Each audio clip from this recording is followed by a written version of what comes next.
Good morning. This is a Friday morning, end of the first week in November. We had some snow in the last couple of days. People are bringing out the scarves, the gloves, the toques, the winter tires. The big change is about to happen. You see this picture right here?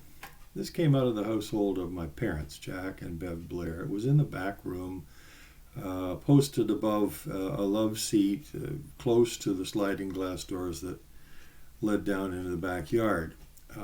It had particular meaning to my father, Jack, because he always saw the sound and the sight of the white-throat sparrow as being a sure sign of warm months ahead, trips to the Northland, fishing perhaps, pickerel, lake trout, depending on how far north you went. And that cry, that song, which is distinctively Canadian, gee, gee, gee, Canada, Canada, Canada, that would accompany him and his fishing buddies as they traveled north.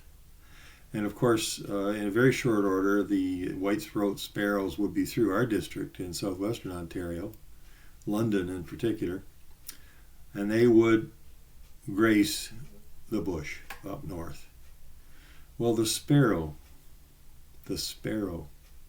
Jesus talked about how the Father in heaven has regard for every sparrow and knows if it thrives or if it falls. Also, he states the value of these little sparrows for sale as meat in the market. They're priced so very low, insignificant. And he suggests that if the Father is aware of all that in his natural creation, he certainly is aware of his loving, faithful ones, and will be on top of their situation and applying the best of his wisdom, power, love, and understanding to whatever is going on. I remember a time, and this takes us to the cold weather again. I'm out having a walk, and my walk would often include a trip to the grounds of Waterloo University. A great spot, willow trees all around a beautiful pond, and Canada geese there and ducks there, and I would just get lost in thoughts and perhaps prayer and meditation. And it was cold. I remember this one time I just had to get out, sort some things out. I was troubled about some issues. And as I was walking through the neighborhood to get over to the grounds of the university, I saw a bunch of sparrows under a bush. And it was one of those bushes that would bear hard red berries through the winter months. And I guess there was some sustenance provided in that fashion to the sparrows. And I just thought to myself, there they are, singing, finding food, having fellowship, puffing up that feathery coat to create as much insulation between the feathers as they possibly could, staying dry, staying miraculously warm. And they seemed to look up at me and say, look, we're doing what we've been made to do.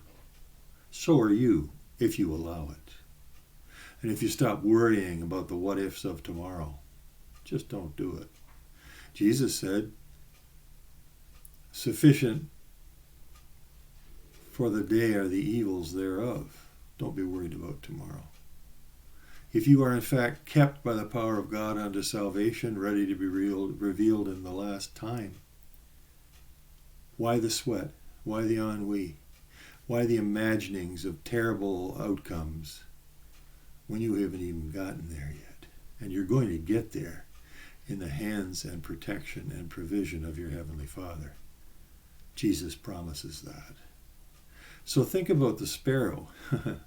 And I think particularly of this little white-throat that now is hanging up proudly in my bedroom. That'll be it for now. Thanks a lot. Have a good day.